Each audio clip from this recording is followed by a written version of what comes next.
اللہ تبارک و تعالی نے بعض چیزوں کو، بعض دنوں کو، بعض وقتوں کو، بعض مہینوں کو اپنی رحمت سے فضیلت عطا فرمائی ہے۔ اللہ تبارک و تعالی کے ان مخصوص دنوں کو فضیلت عطا کرنے میں ہم گناہگاروں کا بہت ہی زیادہ فائدہ ہے۔ جب کچھ چیزیں فضیلت مآب ہو جاتی ہیں، ان کی عظمت بڑھ جاتی ہے، تو اللہ کے بندوں کو کم وقت میں زیادہ نفع کمانے کا موقع نصیب آتا ہے۔ نبی اکرم نور مجسم شفیع معظم صلی اللہ تعالیٰ علیہ وسلم کی امت کو اللہ تعالیٰ نے بہت ساری ایسی چیزیں اپنی رحمت سے دی ہیں کہ جن میں عمل تھوڑا ہے، اجر زیادہ ہے۔ اس کا نتیجہ یہ نکلتا ہے کہ انسان تھوڑے وقت میں، تھوڑے ٹائم میں، تھوڑی مصروفیت میں اپنے رب کریم کے بارگاہ سے زیادہ اجر کا مستحق ہو جاتا ہے۔ انہی مقدس، معتبر، معنی خیز ایام میں ایک بڑی فضیلت، زیادہ عظمت والا مہینہ ماہ رمضان المبارک ہے۔ قرآن مجید نے صراحت کے ساتھ اس ماہ مقدس کا نام لیا ہے۔ کیا معنی ہے؟ کہ یہ وہ مقدس مہینہ ہے جس کا میرے رب کریم نے نام لیا ہے، اللہ نے نام لیا ہے۔ شہر رمضان الذی انزل فیہ القرآن، فرمایا رمضان کا وہ مقدس مہینہ ہے جس میں اللہ نے قرآن نازل فرمایا ہے۔ اس ماہ نور، ماہ سرور کا نام نامی اللہ تعالیٰ نے قرآن مجید کے اندر ذکر فرمایا۔ حضرت سلمان فارسی رضی اللہ تعالیٰ عنہ ارشاد فرماتے ہیں کہ شعبان المعظم کا آخری دن تھا، اگلے دن رمضان شروع ہونے والا تھا کہ رسول پاک علیہ السلام نے ہمیں رمضان کی فضیلت پر خطبہ ارشاد فرمایا۔ آپ اس بات کو غور سے سمجھیے کہ ایسا مہمان جس کے آنے سے پہلے اس کی فضیلت بیان کی جا رہی ہے، اور فضیلت کون بیان کر رہا ہے؟ امام الانبیاء صلی اللہ تعالیٰ علیہ وسلم۔ یہ صرف ہمارے دلوں کے اندر، امت کے دلوں کے اندر اس ماہ مقدس کی فضیلت کو اور اس کی عظمت کو بٹھانے کے لیے کہ پوری طرح تم اپنے ذہن میں اور اپنے دل میں ایک بات بٹھاؤ کہ ایک عظمتوں والا مہینہ تم پر سایہ فگن ہونے والا ہے، عظمتوں والا۔ حضور نے ایک دن قبل اس کی فضیلت بیان۔ ہمارے ہاں یہ ہوتا ہے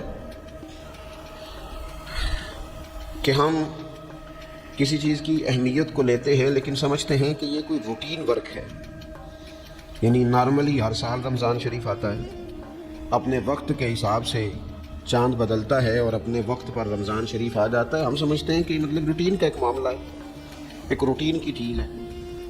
لیکن اگر آپ اس کو اس نظر سے دیکھیں گے نا کہ اس مہینے کے آنے سے پہلے، یعنی ابھی ایک دن بعد آنا ہے رمضان کو، اور آنے سے پہلے حضرت سلمان فارسی فرماتے ہیں کہ نبی پاک نے ہمیں باقاعدہ بلا کے خطبہ دے کے رمضان کی عظمت ہمارے دلوں میں بٹھا، یعنی فکری طور پر اور ذہنی طور پر امت کو تیار کیا۔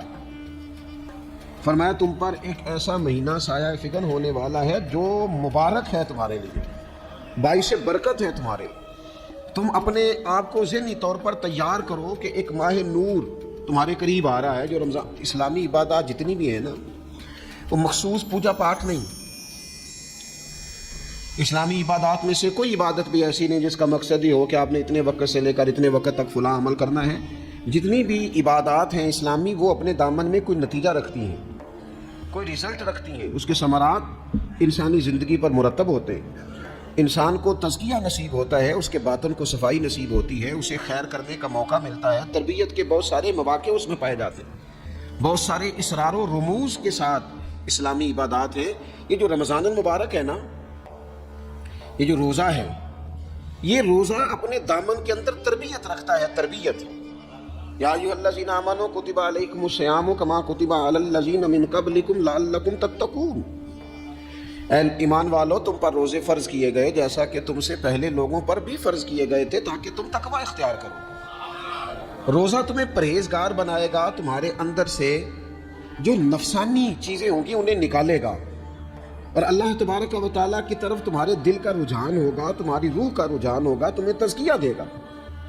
اور روزہ انسان کی تربیت کرتا ہے، انسان کو روزہ ذہنی طور پر تیار کرتا ہے کہ اللہ کے حکم کے مطابق کھانا ہے، اللہ کے حکم کے مطابق پینا ہے، سب سے بڑا مسئلہ اس دور کا رزق حلال کا حصول ہے اور حرام سے اجتناب ہے.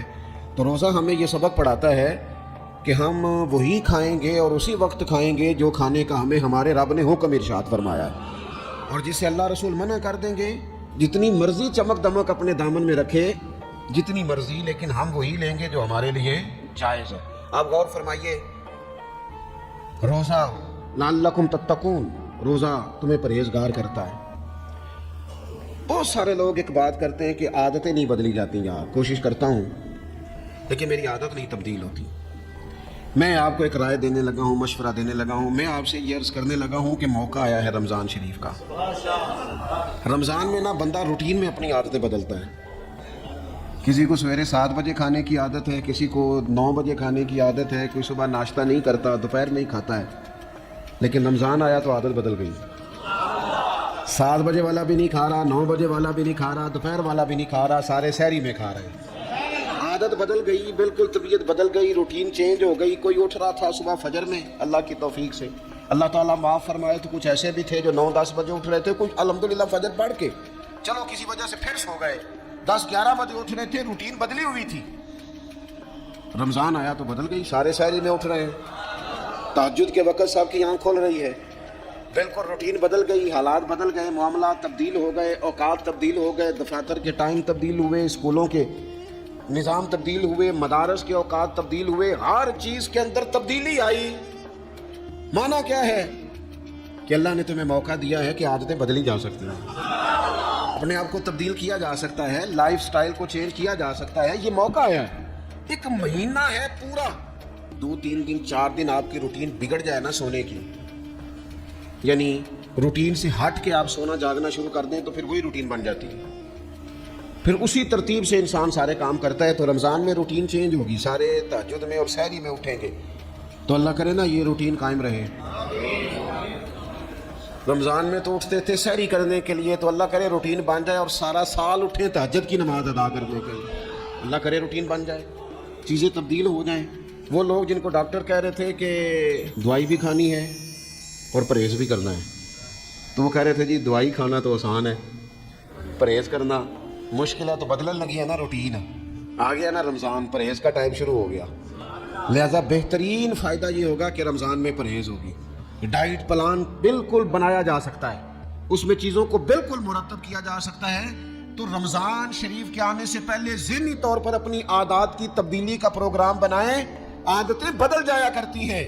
رسول کریم دنیا میں آئے وَيُزَكِّيكُمْ، حضور تزکیہ کرنے تو آئے ہیں، عادتیں بدلنے تو تشریف لائے ہیں. نبی پاک نے صفائی ستھرائی کر دی، ساری ناپاک چیزوں کو نکال دیا.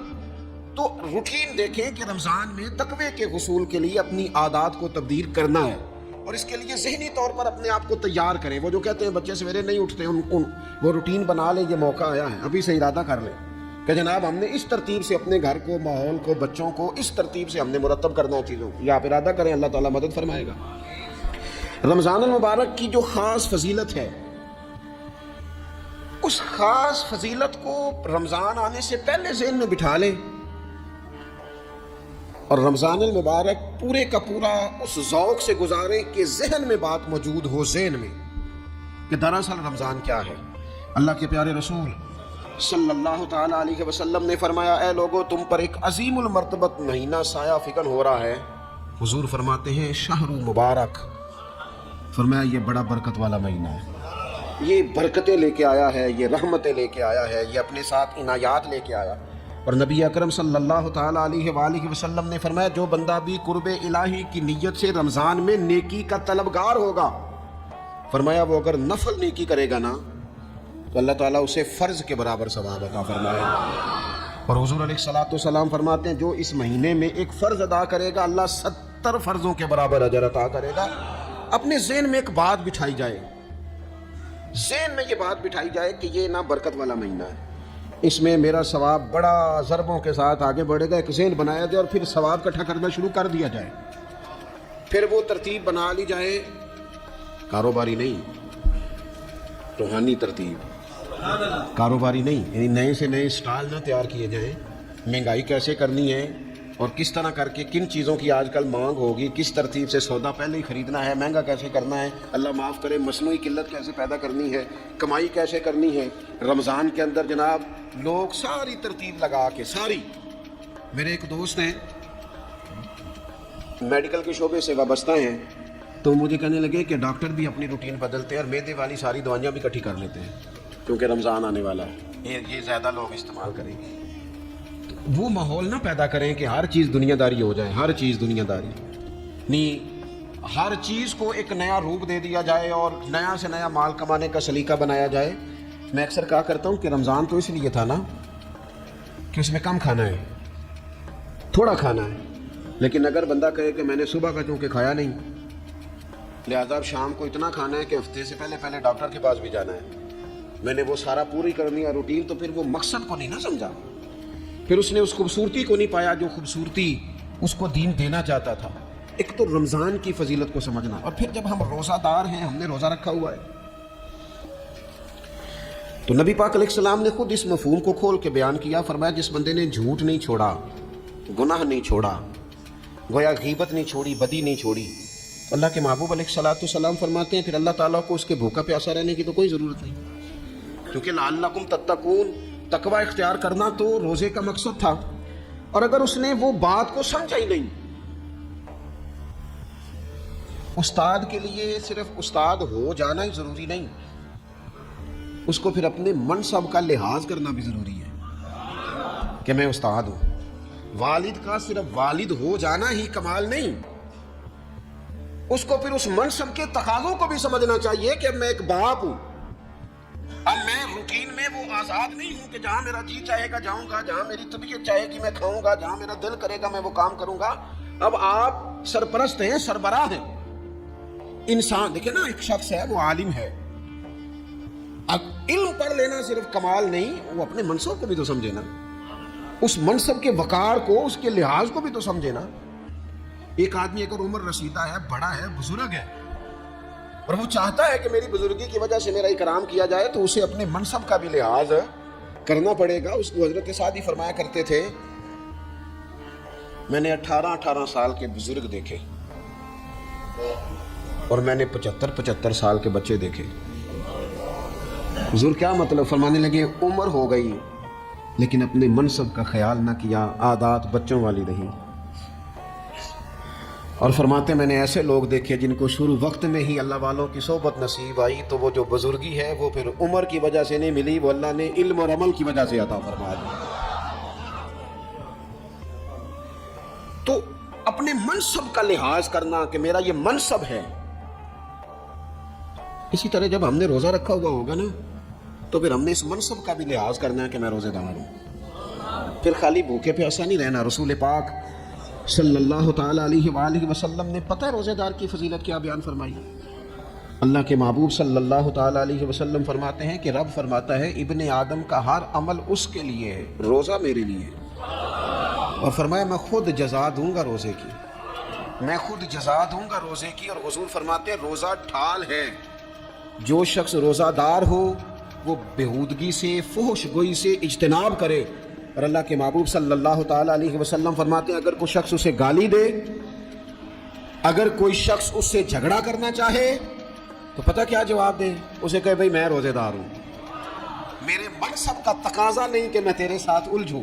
اور رسول پاک صلی اللہ علیہ وسلم فرمانے لگے اوہو اتنی بڑی بات، حضور فرمانے لگے یہ صحیح مسلم کے لفظ ہیں، کریم محبوب فرمانے لگے مجھے اس رب کی عزت کی قسم جس کے قبضے میں محمد عربی صلی اللہ علیہ وسلم کی جان ہے، حضور فرماتے ہیں روزہ دار کے منہ کی خوشبو اللہ تعالیٰ کے نزدیک قیامت کے دن مشک کی خوشبو سے بھی زیادہ بکت والی ہوگی۔ اس کے منہ سے جو خوشبو آتی ہے قیامت میں مشک پیچھے رہ جائے گا، اور رب کی بارگاہ میں صرف روزہ دار کے منہ سے، اگر تیرے منہ کی خوشبو رب کو اتنی پسند ہے تو تجھے بھی تو اپنے منصب کا خیال ہونا چاہیے کہ میں نے روزہ رکھا ہوا ہے، میں روزہ دار ہوں۔ اور میرے نبی پاک علیہ السلام کے یہ دو لفظ ہیں نا، وہ صوفیاء ہیں نا، اللہ کے نیک بندے جو ساری زندگی تڑپتے رہے کہ کبھی ہے حقیقت منتظر نظر آنا لباس مجاز میں، کبھی مالک ایک دفعہ کبھی تیرا جلوہ ملے، کبھی ہے حقیقت منتظر نظر آنا لباس مجاز میں، لاکھوں سجدے تڑپ رہے ہیں میری جبین نیاز میں، اور جو ساری زندگی کہتے رہے کہ ہم تو عمر دراز مانگ کے لائے تھے 4 دن، 2 آرزو میں کٹ گئے، 2 انتظار میں، کہ دیکھو انہیں انعام ملنے لگا ہے۔ جو اس کی راہ کے سوالی تھے، جو اس کے رستے کے مسافر تھے، جو اسے پانا چاہتے تھے، جو اس کی دید کرنا چاہتے تھے، جو اسے ملنا چاہتے تھے، میرے رسول پاک علیہ السلام نے فرمایا روزہ دار کو 2 خوشیاں ملیں گی۔ ایک خوشی اس وقت ملتی ہے جب وہ افطار کرتا ہے، اور فرمایا ایک خوشی اس وقت ملے گی جب وہ اپنے رب سے ملاقات کرے گا، جب وہ اس سے ملے گا تو اس وقت روزہ دار کو خوشی ہوگی۔ میرے دوستو، خوشی تو جو ہوگی سو ہوگی، لیکن یہ لفظ بڑے حسین نہیں کہ روزہ دار کی رب سے ملاقات ہوگی، یہی لفظ بڑے باکمال نہیں۔ ایک روایت میں تو یہ ہے نا کہ روزہ میرے لیے ہے، میں اس کی جزا دوں گا، اور ایک روایت میں یہ ہے کہ روزہ میرے لیے ہے اور رب فرماتا ہے میں خود روزے کی جزا ہوں، یعنی باقی نیکیوں پر ثواب ملے گا، روزہ رکھنے والے کو رب رحمان ملے گا۔ نبی اکرم صلی اللہ تعالی علیہ وسلم کی امت کے صوفیاء نے نا کچھ چیزوں کو بڑا کھولا ہے۔ عارف رومی کہتے ہیں کہ ایک دن نا محمود غزنوی نے خزانوں کے دروازے کھول دیے اور فرمایا بھئی میں نے آج ہر چیز کھول دی ہے، جو جس چیز پہ ہاتھ رکھے گا وہ اسی کی ہو جائے گی۔ لوگ دوڑے، کوئی سونے کی طرف، کوئی چاندی کی طرف، کوئی جائیدادوں کی طرف، کوئی خزانے کی کنجیوں کی طرف، کوئی بڑے بہترین گھوڑے اور اونٹوں کی طرف، لوگ دوڑ گئے، جو جس پہ ہاتھ رکھے گا اسی کا۔ سب بھاگ گئے، ایاز بیٹھا ہے، نہ وہ حسن میں رہی شوخیاں، نہ وہ عشق میں رہی گرمیاں، نہ وہ غزنوی میں تڑپ رہی، نہ وہ غم ہے زلف ایاز میں، وہ لذتیں کہاں۔ ایاز چپ کر کے بیٹھا ہے۔ پھر محمود نے ایاز کی طرف مخاطب کر کے کہا ایاز اٹھنا نہیں، آج لوٹ سے لگ گئی ہے، جو جس چیز پہ ہاتھ رکھے گا اسی کی۔ ایاز کہنے لگا بات پکی ہے نا؟ تو محمود خوش تھے، موڈ بڑا اچھا تھا، کہا بالکل پکی ہے۔ تو ایاز کہنے لگے چلو ٹھیک ہے۔ ایاز اٹھے، پیچھے سے جا کے نا تو محمود کے کندھے پہ ہاتھ رکھ دیا، محمود کے کندھے پہ ہاتھ رکھا۔ محمود کہنے لگے یہ کیا بات کا، آپ سے میں نے پوچھا تھا بات پکی ہے، جو جس پہ ہاتھ رکھے گا اسی کا نا۔ تو تھوڑی دیر پہلے مسکراتے چہروں میں آنسو آ گئے، ایاز بھی روئے تو محمود بھی روئے۔ کہا بادشاہ پکا رہنا، وہ جن کو خزانے چاہیے تھے وہ دوڑ گئے، مجھے تو چاہیے۔ لنگ کئی مہینے تے برس گئے تے تیری دید نو دیدے ترس گئے، تیری تو ملے گا۔ تو پھر کہا محمود نے، اس نے کہا میں وعدہ کر چکا تھا، بس ٹھیک ہے، باقیوں کے خزانے اور میں تیرا، طے ہو گئی۔ فرمایا باقی نیکیوں پر ثواب ملے گا، روزہ رکھنے والے کو رب رحمان ملے گا، اللہ کا قرب ملے گا۔ دیکھو نا، وہ خاص انسان کو کیفیت حاصل ہوتی ہے روزے میں، رب کے ہونے کا یقین۔ وہ جو صوفیاء کہتے ہیں نا مراقبہ کرو، وہ نصیب ہوتا ہے۔ یعنی کسی کو کیا پتا ہے اس کا روزہ ہے کہ نہیں، اکیلا ہے نا گھر میں، فریزر بھرا ہوا ہے، نہیں نہ کھاتا، کیوں؟ اسے پتا ہے میرا رب میرے ساتھ ہے، میرا رب مجھے دیکھ رہا ہے۔ بس یہ تصور توحید پکا ہو جاتا ہے رمضان، تو پھر اللہ تبارک و تعالیٰ کی بھی خاص رحمت اور کوئی خاص ہی اعزاز۔ حضور فرماتے ہیں جنت کے کئی دروازے ہیں، ایک باب الریان ہے، اس سے صرف روزہ دار گزریں گے۔ آواز ہوگا روزے والے آ جاؤ، وہ آ جائیں گے، فرمایا اس خاص دروازے سے گزرو، جب گزر جائیں گے تو فرمایا بند کر دو بھائی، اور کوئی نہیں گزرے گا یہاں سے، دروازہ ہی مخصوص ہے۔ ان کا اعزاز ہی ذرا زیادہ ہے۔ تو میرے عزیز، رمضان شریف کے اندر وہ منصب کا بس خیال رکھیں کہ میں روزہ دار ہوں، اس احتیاط کے ساتھ۔ اور دوسری جو رمضان کی چند عبادات ہیں نا، سب سے پہلی تو میں عرض کروں گا تراویح کے حوالے سے۔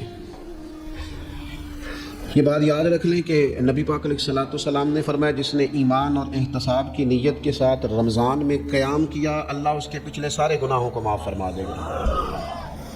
اور ایک مقام پر نبی پاک صلی اللہ تعالیٰ علیہ وسلم نے بیان کیا، یہ مشکات میں موجود ہے، حضور فرماتے ہیں رمضان اور قرآن دونوں قیامت کے دن بندے کی شفاعت کریں گے۔ رمضان کہے گا یا اللہ میں نے اسے دل بھر کھانا کھانے سے باز رکھا، اور تیری بارگاہ کے حکم کے مطابق اس نے اپنے آپ کو ان چیزوں سے بچا کے رکھا۔ اور قرآن کہے گا مالک رات میں نے اسے نیند سے روکے رکھا۔ کیا مطلب؟ اس نے کھڑے ہو کے عبادت کی، اگرچہ اس سے مراد شارحین حدیث نے تراویح بھی لیا ہے، تہجد کی نماز بھی لیا ہے، صلاۃ اللیل بھی لی ہے، لیکن میرے عزیز یہ خاص ربط ہے قرآن مجید کے ساتھ تراویح کا۔ مسنون ہے رمضان کی راتوں میں قرآن مجید اور تراویح کا پڑھنا۔ اگر تھوڑی سی نا طبیعت میں صرف تبدیلی پیدا کی جائے، میں نے دیکھا ہے کہ جو لوگ کہتے ہیں نا میرا وقت بڑا قیمتی ہے، بڑی ساری جگہوں پہ آپ کو بیٹھنا پڑتا ہے، بیٹھے ہیں آپ 2 گھنٹے بیٹھے ہیں، 3 گھنٹے بیٹھے ہیں۔ میں نے دیکھا ہے لوگ جاتے کسی دفتر میں تو رات کو چلے جاتے ہیں اس علاقے میں، کھڑے ہیں پاسپورٹ کے دفتر کھڑے ہیں، شناختی کارڈ کے دفتر کھڑے ہیں، امیگریشن کی لائنوں میں کھڑے۔ کچھ ذہن تو بنائیں کہ میں نے رات کھڑے رہنا ہے اور اپنے رب کی عبادت کرنی ہے۔ تراویح کو ذرا ذوق سے آپ اگر تھوڑا ارادہ کر لیں گے نا، یعنی کوئی ایسا مشکل کام نہیں۔ میری تو رائے یہ ہے کہ پہلے 3-4 دن ذرا جم کے ذہن بنائیں اور تھوڑا سا نا روٹین کو بدلنے کی کوشش نہ کریں۔ جس امام صاحب کے پیچھے تراویح شروع کریں کوشش کریں ساری وہیں پڑھیں۔ روٹین بدلنے سے بھی سستی آتی ہے، ایک دن یہاں گئے 2 دن وہاں گئے، تو یہ روٹین بدلنے سے بھی بعض اوقات سستی آتی ہے۔ کوشش کریں ایک جگہ پہ قرآن شریف سننا شروع کریں اور پھر پورا قرآن مجید وہیں پہ سنیں اور تھوڑا ذہن بنائیں۔ میں نے دیکھا ہے ہمارے استاد صاحب اس طرح کیا کرتے تھے کہ بہت تھوڑا کھانا افطاری کے وقت، تھوڑا، اور ان سے کہا جاتا بزرگ آدمی ہے اتنا کم کھانا کیسے نظام چلے گا؟ تو فرماتے تھے میں 1 چپاتی اور آدھی چپاتی کھا لوں گا لیکن تراویح کے بعد۔ اب اگر زیادہ کھانا کھاؤں گا تو طبیعت میں سستی آئے گی، میرے لیے کھڑا ہونا مشکل ہو جائے۔ سادہ سا کھانے کے ساتھ افطاری کی جائے گی اور تراویح کے لیے اپنے آپ کو ذہنی کہاں ٹائم ملتا ہے سارا سال قرآن پڑھنے سننے کا، یہ تو اللہ نے موقع عطا فرمایا ہے۔ تو تھوڑا سا اگر دلچسپی پیدا کی جائے، بڑا سونا قرآن مجید پڑھا جاتا ہے مساجد میں، بچے بڑی خوبصورتی سے، تو اللہ کا شکر ہے جگہ جگہ پہ۔ اور مساجد کے علاوہ بھی میں نے دیکھا ہے ہم سے لوگ مطالبہ کرتے ہیں کہ ہماری فیکٹری میں رات کو بھی کام ہوتا ہے، اتنے سارے ورکر ہیں تو بچہ کوئی مل جائے قرآن شریف سنائے، فلانی جگہ بھی اتنے لوگ ہیں تو اگر موقع مل جائے تو اگر تھوڑا ذہن بنایا جائے، شوق پیدا کیا جائے تو اللہ تعالیٰ فضل فرماتا ہے، انسان کو طاقت ملتی ہے کھڑے رہنے کی۔ ایک تو تراویح، روزہ، تراویح، اور تیسری بات ہے سحر اور افطار۔ یہ جو سحری اور افطار، یہودی جو تھے نا وہ سحری نہیں کرتے تھے، سحری کا نام و نشان نہیں تھا، روزہ رکھتے سحری نہیں کرتے۔ تو نبی پاک صلی اللہ تعالیٰ علیہ وسلم نے فرمایا ہمارے اور یہودیوں کے درمیان فرق ہی سحری کا ہے، اور نبی پاک صلی اللہ تعالیٰ علیہ وآلہ وسلم نے فرمایا سحری کھایا کرو، سحری کھانے میں برکت ہے۔ اور اگلی بات سننی آپ نے تو خوش ہو جانا ہے، سحری کو معمولی نہ سمجھے، سحری کرنا عبادت ہے۔ ہاں آپ مت سمجھیں کہ میں روٹی کھا رہا ہوں، یہ تو میرے سامنے دہی رکھا ہوا ہے، یہ تو سالن رکھا ہوا ہے، یہ تو اچار رکھا ہے، تو چپاتیاں رکھی ہیں۔ سحری کھانا عبادت ہے۔ آپ صبح اٹھے، آپ کی تو روٹین ہی اور تھی، تو 7 بجے کھاتے تھے، 9 بجے کھاتے تھے۔ یہ جو آپ صبح کھا رہے ہیں اٹھ کے سحری میں، اپنی مرضی سے تھوڑی کھا رہے ہیں، یہ تو کسی کے کہنے سے کھا رہے ہیں، یہ تو کسی کے بٹھائے بیٹھے ہیں۔ یہ جو سحری کا لنگر ہے یہ رب رسول کی رحمت کے ساتھ عطا ہوتا ہے، یہ کرم ہے، یہ اللہ رسول کے بٹھائے بیٹھے۔ کیا میرے رسول پاک صلی اللہ تعالیٰ علیہ وآلہ وسلم نے بات کھول لی، ترغیب و ترہیب میں حدیث ہے، اللہ کرے یہ کبھی چسکا لگ جائے، یہ والا مزہ آ جائے تو پھر تو گھر میں دسترخوان نہیں بچھا ہوا ہوگا، پھر تو رنگ ہی کوئی اور ہوگا۔ حضور فرماتے اللہ تعالیٰ اور اس کے فرشتے سحری کھانے والوں پر رحمتوں کا نزول فرماتے ہیں۔ کھائی روٹی جا رہی ہے، پکا ہوا کھانا ہے، لیکن حضور فرماتے ہیں رب بھی رحمتیں فرما رہا ہے اور اللہ کے حکم سے فرشتے بھی رحمتوں کا نزول کر رہے ہیں سحری کھانے والوں پر۔ تو خوب توجہ سے، ذوق سے، شوق سے۔ اور پھر جو افطار کا معاملہ ہے، حضور فرماتے ہیں جب روزہ کھولنے والا روزہ کھولتا ہے تو جو دعا مانگتا ہے رب قبول فرما لیتا ہے۔ یعنی افطار کا وقت ایسا ٹائم ہے جو دعاؤں کی قبولیت کا وقت ہے۔ افطار کرنا بھی ہے، کرانا بھی ہے۔ مہنگائی ذرا عروج پہ چلی گئی ہے، میں بار بار کہتا ہوں، مجھ سے نا لوگ دعا کے لیے مجھے کہتے اپنے کئی دکھ بتا دیتے ہیں۔ تھوڑا سا نا افطاریاں مہربانی فرمائیے گا، سیاسی نہ کیجیے گا۔ وہ جن سے مال لیتے ہیں، وہ جن کو مال دیتے ہیں، وہ جن سے ووٹ لینے ہیں، وہ جنہوں نے ووٹ لینے ہیں، اس بنیاد پر سحر افطار کے بندوبست نہ کریں رضا الہی کے لیے۔ میرے محبوب فرماتے جس نے رب کی رضا کے لیے کسی کو افطار کرایا، جتنا ثواب اللہ روزہ رکھنے والے کو دے گا اتنا افطار کرانے والے کو بھی عطا کرے گا۔ اور ایک حدیث تو آپ پڑھیں گے تو جھوم جائیں گے، سنیں گے تو خوش ہو جائیں گے، المجم الکبیر میں موجود ہے۔ نبی پاک علیہ السلام فرماتے ہیں جس نے حلال کھانے اور حلال پانی سے کسی کا روزہ افطار کرایا نا، ذرا دیکھنا غریبوں کے گھروں کو جھانکنا، ذرا اپنے عزیزوں میں ایک نظر دوڑا لینا، ذرا رمضان کی نیت کر کے رمضان سے پہلے غربا تک راشن پہنچا دینا، ان کی فکر دور ہو جائے، وہ پہلی شام ہی اپنے بچوں کے ساتھ آسودہ حال ہو کے بیٹھے۔ دیکھ لینا یہ نہ ہو کہ ایک بھائی کھل کے کھا رہا ہو، اور دوسرے کے بچے منتظر ہوں کہ آج سحر افطار میں کیا کرنا ہے، اپنے گلی محلے میں دیکھ لینا ہم اس رسول کے ماننے والے ہیں جنہوں نے فرمایا میں اسے مومن ہی نہیں جانتا جو پیٹ بھر کے کھائے اور اس کا ہمسایہ بھوکا رہ جائے۔ تھوڑا سا اپنے ارد گرد نظر ڈال لینا، المعجم الکبیر میں حدیث موجود ہے، اللہ کے پیارے رسول صلی اللہ تعالیٰ علیہ وسلم نے فرمایا جس نے حلال پانی سے حلال روٹی سے کسی کا روزہ افطار کرایا تو فرمایا فرشتے اس بندے کے لیے رمضان کے دنوں میں رمضان کی گھڑیوں میں دعا کرتے ہیں، اور جناب جبریل امین اس کے لیے شب قدر کی رات دعا کرتے ہیں۔ حضرت جبریل شب قدر میں دعا کریں گے خاص رات، یا اللہ اس بندے پر فضل فرما، اس نے تو غریب آدمی کو افطار کرا۔ یہ ایک عبادت ہے، اس عبادت کا خیال کریں۔ پھر اعتکاف آئے گا، رمضان کے آخری 10 دنوں کا اعتکاف۔ اسلام میں رہبانیت نہیں ہے، لیکن کبھی کبھی سب سے کٹ کے اپنے رب کے ساتھ جڑ جانا، کچھ رات کی عبادتیں، کچھ تنہائی کے اذکار، کچھ درود و سلام کا ذوق، یہ ان ساری خوبصورتیوں میں سے ایک خوبصورتی اعتکاف بھی ہے۔ اللہ کے پیارے رسول علیہ الصلوۃ والسلام ہمیشہ اعتکاف کرتے ہیں، اور حضرت عطا بن رباح رضی اللہ تعالیٰ عنہ کیسی خوبصورت بات ارشاد فرماتے ہیں، معتکف تو اس آدمی کی طرح ہے جیسے کسی بندے کو کسی کے ساتھ کوئی کام پڑ جائے نا تو وہ جا کے اس کے دروازے پر بیٹھ جاتا ہے کہ جب تک میرا کام ہوگا نہیں میں جاؤں گا نہیں۔ فرماتے ہیں یہ اعتکاف والا بھی آ کے رب کریم کے گھر بیٹھ گیا ہے کہ جب تک تو معاف نہیں کرے گا میں جاؤں گا نہیں، جب تک تو بخشش نہیں کرے گا میں اس دروازے سے ہٹوں گا نہیں۔ حضرت ابن عباس رضی اللہ تعالیٰ عنہ نبی پاک علیہ السلام کے روضہ انور کی طرف اشارہ کر کے کہا کرتے تھے زیادہ دیر نہیں ہوئی، اشارہ کر کے کہتے تھے زیادہ دیر نہیں ہوئی، اس روضہ مبارک میں آرام فرما۔ رسول رحمت علیہ السلام سے میں نے اپنے کانوں سے سنا ہے، اور جب یہ بات ارشاد فرماتے تھے تو روتے بھی تھے۔ فرماتے ہیں میں نے خود نبی پاک علیہ الصلوۃ والسلام سے سنا ہے کہ جو شخص اللہ تعالیٰ کی رضا کے لیے ایک دن کا بھی اعتکاف کرے گا نا، اللہ تبارک و تعالیٰ اس کے اور جہنم کے درمیان 3 خندقوں کی آڑ بنا دے گا، اور فرمایا ان کی مسافت زمین و آسمان سے بھی زیادہ ہوگی۔ یہ 3 خندقیں اتنی بڑی جن کی چوڑائی زمین آسمان سے بھی زیادہ ہوگی، ایک دن اعتکاف کر لیں تو اللہ اس بندے کو دوزخ سے اتنا دور فرما دے گا۔ بہت سارے لوگ ہیں جن کو بڑا ٹائم ملتا ہے چھٹیاں گزارنے کے لیے، کبھی کسی سیاحتی مقام پر کبھی کسی سیاحتی مقام پر، خرچہ بھی مل جاتا ہے، کام بھی ہو جاتا ہے، سارے سلسلے بن جاتے ہیں، بڑی بڑی جگہوں پہ لوگ جا کے ٹائم گزارتے ہیں، تو ایسا نہ ہو کہ 10 دن اللہ کے گھر میں بھی گزارے جائیں۔ علماء نے لکھا ہے کہ کوشش تو کریں ہر سال اعتکاف ہو، نہ ہو سکے تو چلو چند سالوں کے بعد ہو جائے، اور فرماتے ہیں کہ زندگی میں ایک دفعہ تو اس سنت کو ضرور ادا کرنا چاہیے۔ کوئی بندہ ایسا نہ ہو جو محروم رہ جائے، زندگی میں ایک بار صحیح پر اعتکاف کے ساتھ اپنے آپ کو وابستہ ضرور کرے۔ رمضان المبارک کے اندر آخری عشرہ شب قدر کی تلاش کا عشرہ ہے۔ اللہ کے پیارے رسول صلی اللہ تعالیٰ علیہ وسلم ان 10 دنوں میں خود بھی عبادت کرتے تھے اور گھر والوں کو بھی جگایا کرتے تھے، اور اپنے اہل خانہ کو تاکید فرماتے تھے کہ اٹھو اٹھو آگے بڑھو، یہ آرام کرنے کے دن نہیں ہیں۔ ہمارے ہاں یہ ہوتا ہے کہ وہ جو آخری 10 دن زیادہ عبادت کے تھے، شب قدر کی تلاش کے تھے، وہ آخری 10 دن سارے بازار میں گزر جاتے ہیں، کپڑے سلوائے جا رہے ہیں، کپڑے خریدے جا رہے ہیں، جوتے خریدے جا رہے ہیں، واپس کیے جا رہے ہیں، دوبارہ لیے جا رہے ہیں، سفر ہو رہا ہے، آنا جانا ہو رہا ہے، عیدیاں بٹ رہی ہیں۔ تو یہ سارے کام جو آخری عشرے میں کرنے ہیں، جو زیادہ عبادت کے دن تھے، وہ سارے کام تو رمضان سے بھی پہلے کر لینے چاہیے۔ کپڑے رمضان سے پہلے خریدے جائیں، پہلے سلوا لیے جائیں، جوتے پہلے لے لیے جائیں، ضرورت کے کام پہلے کر لیے جائیں، جہاں آپ کو جو بانٹنا ہے وہ رمضان سے پہلے کریں۔ وہ مفت کی اپنے دل کو مطمئن کرنا کہ اب میرے پاس یہ بڑے میں خیر کا کام کرنے نکلا ہوا ہوں، میں عیدی بانٹنے جا رہا ہوں، یہ پہلے بانٹنے تھے۔ یہ عجیب بات ہے کہ جو زیادہ وقت مسجد میں گزارنے کا ٹائم تھا وہ سارا ہم نے ضائع کر دیا، وہ ادھر ادھر بازاروں کی نظر ہو گیا، میل ملاپ کی نظر ہو گیا۔